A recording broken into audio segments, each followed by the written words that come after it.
suffit de demander. Radiolac. Ladies and gentlemen, mesdames et messieurs, he's back. Il est de retour. François Michalon. Bonjour François. Wow, he's back. Bonjour, ça fait plaisir, ça fait très plaisir de se retrouver ici, oui. Avec vous, avec toi. Donc, surtout que j'ai plein de choses à vous raconter. Bah justement, on parle de quoi ce matin? Eh bien, on va parler, si je vous dis fatigué d'être fatigué, c'est pas mal. Ah oui, c'est oui. alors c'est courant apparemment. Oui, mais justement, c'est ce que j'ai entendu ce matin au café, une phrase qui résume à elle seule l'état d'esprit de toute une génération, on va dire dirigeants d'entrepreneurs, et peut-être vous, à la rentrée. Je suis rentré de vacances fatigué d'être fatigué. Alors, pas fatigué du travail, fatigué d'avance, avant même d'avoir rouvert l'ordinateur. Ouais. Comme La crainte de la charge mentale qui arrive. Un peu, Ouais. comme si le compteur n'était jamais vraiment revenu à zéro.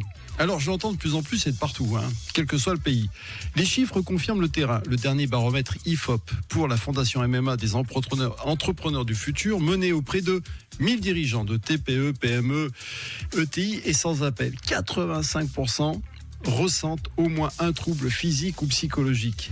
26 points de plus qu'il y a 5 ans, c'est dire. Donc Et ça, c'est avant de reprendre le job, c'est ça? C'est ça. Ouais. Et voici le plus troublant.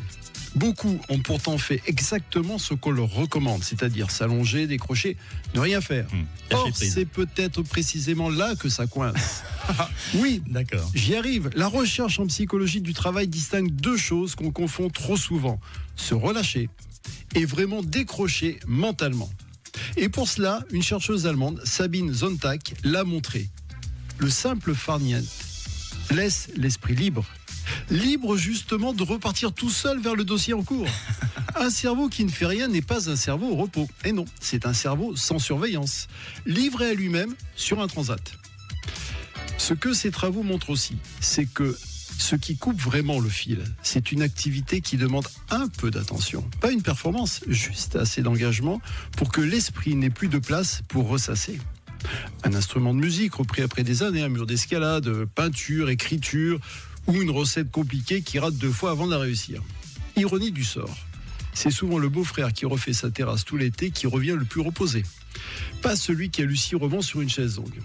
C'est d'ailleurs le premier conseil que je donne aux personnes que j'accompagne à la rentrée. Pas de trouver plus de temps pour ne rien faire, mais de garder, même dans une semaine chargée, un moment où l'esprit est pleinement pris ailleurs. Alors c'est noté, je note. Note, pas besoin d'une heure, à condition que ce moment absorbe vraiment l'attention. Dois-je vous rappeler que j'ai écrit un livre sur l'état d'esprit. Votre état d'esprit est important parce qu'au fond, vous n'étiez peut-être pas fatigué d'avoir travaillé tout l'été. Vous étiez fatigué de ne jamais avoir vraiment décroché. Même immobile sur une plage, une partie de vous, elle, n'a pris aucune vacances. Donc vous savez maintenant ce qu'il vous reste à faire. Exactement. Si jamais la musique sur Radiolac, c'est avec Maria Carré, on retrouve François Michalon dans 3 minutes.